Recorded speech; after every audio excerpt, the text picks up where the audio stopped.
देखिए ध्यान दिए मत, ये चीज भाज्य, क्या है ये? भाज्य। भाज्य हम किसको कहते हैं? भाज्य किसको कहते हैं? भाग करते समय जिस संख्या में भाग दिया जाता है उस संख्या को हम भाज्य कहते हैं। कह रहे हैं कि जब हम किसी संख्या में भाग देंगे, देख रहे हैं ना, लिखा कि जिस संख्या में भाग दिया जाता है, यदि हम कोई संख्या से हम किसी दूसरे संख्या में जो हम भाग देंगे उसको हम क्या बोलेंगे? भाज्य बोलेंगे। एक संख्या से दूसरे संख्या में जो हम भाग देंगे तो हम उसको क्या बोलेंगे? भाज्य बोलेंगे। आगे देखो, भाजक किसको कहते हैं? भाजक देखो, भाग करते समय जिस संख्या से भाग दिया जाता है, क्या कहें? जिस संख्या से भाग दिया जाता है उसको हम लोग बोलते हैं भाजक। भाज्य उसको कि जिस संख्या में भाग देंगे उसको बोलेंगे भाज्य, और जिस संख्या से भाग देंगे उसको बोलेंगे भाजक। भाग करते समय जिस संख्या से भाग दिया जाता है उस संख्या को हम भाजक कहते हैं। भाग करते समय जिस संख्या से भाग दिया जाता है उस संख्या को हम भाजक कहते हैं। और भाग करते समय जिस संख्या में भाग दिया जाता है उसे संख्या को हम भाज्य संख्या कहते हैं। भाज्य संख्या और भाजक संख्या के बाद आगे आते हैं भागफल। भागफल हम किसको कहते हैं? तो भाग करते समय भाज्य में भाजक को जितनी बार भाग जाता है, जितनी बार भाग जाता है, किसमें? भाज्य में भाजक के द्वारा जितनी बार भाग जाता है तो जो संख्या मिलती है, हमें जो संख्या मिलती है उसे हम क्या कहते हैं? भागफल कहते हैं।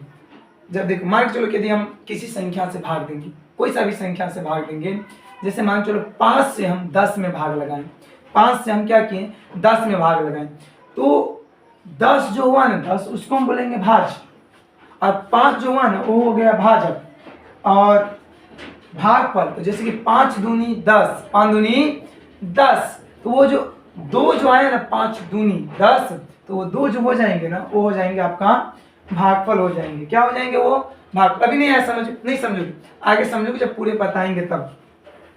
तो भाग करते समय भाज्य में भाजक का जितनी बार भाग जाता है तो जो संख्या प्राप्त होती है, भाग करने का जो संख्याएं हमें मिलती हैं उस संख्या को हम लोग क्या बोलते हैं? भागफल बोलते हैं। क्या बोलते हैं जी?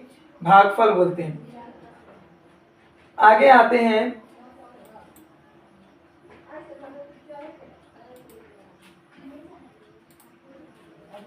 शेषफल। आगे क्या दिया हुआ है? शेषफल। शेषफल हम किसको कहते हैं? तो भाग करते समय भाजक का जो भाग भाज्य से छोटा बच जाता है, भाजक का जो भाग भाज्य से छोटा बच जाता है उस संख्या को हम शेषफल कहते हैं। उस संख्या को हम क्या बोलते हैं जी? शेषफल। कौन सी संख्या को? भाज्य से जो छोटा बचेगा। कैसे? तो अभी नहीं समझ, देखो अब समझ आओगे, एक बार में समझ आओगे। ध्यान से देखना कि यहाँ पे देखो, यहाँ पे देख रहा हूं, देखो इस पे ध्यान देखो, ये जो 5 से यदि ये जो 5 हुआ ना 5, ये हो गया क्या? भाजक। इसमें बहुत अच्छे से समझ जाओगे, कोई टेंशन नहीं। इस 5 को जैसे हम 5 से इस संख्या में हम भाग दे रहे हैं तो ये क्या हो जाएंगे? भाजक। और इस संख्या में यदि हम भाग दें तो ये क्या हो जाएंगे? भाज्य। तभी तो यही बोले थे ना कि ये हो जाएंगे क्या आपका? भाजक, और ये क्या हो जाएंगे? भाज्य। और भागफल, ये जो बचा ना इसको हम बोलते हैं भागफल। ये जो इसको हम क्या बोलेंगे? भागफल बोलेंगे। और देखो इस समय हम भाग दिए, इस समय हम क्या किए हैं? भाग दिए। भाग देने के बाद जो शेष बचा, भाग देने के बाद जो शेष बचा उसको हम लोग क्या बोलते हैं? शेषफल बोलते हैं। उसको क्या बोलते हैं जी? शेषफल बोलते हैं। ध्यान से सुनो, भाजक किसको बोलेंगे? तो जिस संख्या से हम भाग देंगे उसको भाजक बोलेंगे, जिस संख्या में देंगे उसको भाज्य बोलते हैं, और जो भाग देने के बाद जो भी हमको परिणाम आएंगे उसको हम बोलते हैं भागफल। और इन सब के बाद बनाने के बाद जो लास्ट में जो कुछ ना कुछ हमको बचेगा वो किससे छोटा रहेगा? भाजक से छोटा रहेगा, तो उसको हम लोग क्या बोलते हैं? शेषफल बोलते हैं। क्या बोलते हैं उसको जी? शेषफल बोलते हैं।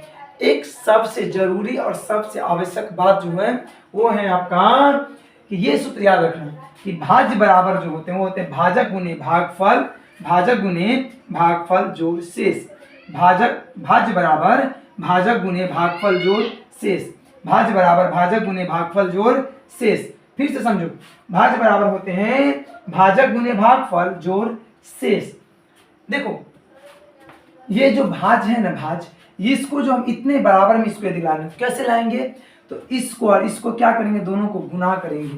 क्या करेंगे जी, गुना करेंगे, और गुना करने के बाद अंत में ये जो शेष फल बचेगा उसको हम क्या करेंगे, जोड़ देंगे। तो जो आएगा वो इतने इसके बराबर में आ जाएंगे, भाज के बराबर में हो जाएंगे। तो हमारे कहने का मतलब ये है कि इसको समझने में कोई दिक्कत नहीं होंगी कि भाजक और भागफल और भाग शेषफल किसको कहते हैं, भाज किसको कहते हैं, इन सब को जो है सब पढ़ने पर ध्यान देना। और देखो अभी भी कहते हैं कि पढ़ोगे ना तो आगे बढ़ोगे, नहीं पढ़ोगे ना तो वहीं पे रह जाओगे। समझ रहे हो ना? हाँ देखो, समझने की कोशिश क्या करो, ये सब जो पढ़ा करो मस्ती में, यार मस्ती में पढ़ो नहीं यार, क्या लेना है जिंदगी में जी। आराम से पढ़े। देखो फिर से आगे जो बतला रहे हैं उस पर ध्यान देना थोड़ा। देखो यही बात है फिर इसमें कि भाजक हम किसको, भाज किसको बोलेंगे, तो भाग करते समय जिस संख्या में भाग दिया जाता है उस संख्या को हम भाज कहते हैं। भाजक भाग करते समय जिस संख्या से भाग दिया जाता है, इस पहले लिखना, उसके बाद वो चित्र बनाना, तो आपको समझ में आएंगे, नहीं तो लटक जाएंगे। समझे? देखो एक बात बोलते हैं कि होठों पर शायरी और हाथों में जाम है। होठों पर शायरी और हाथों में जाम है, तुम अपनी फिक्र करो, तुम अपनी फिक्र करो, हम पहले से ही बदनाम हैं, हम पहले से ही बदनाम हैं।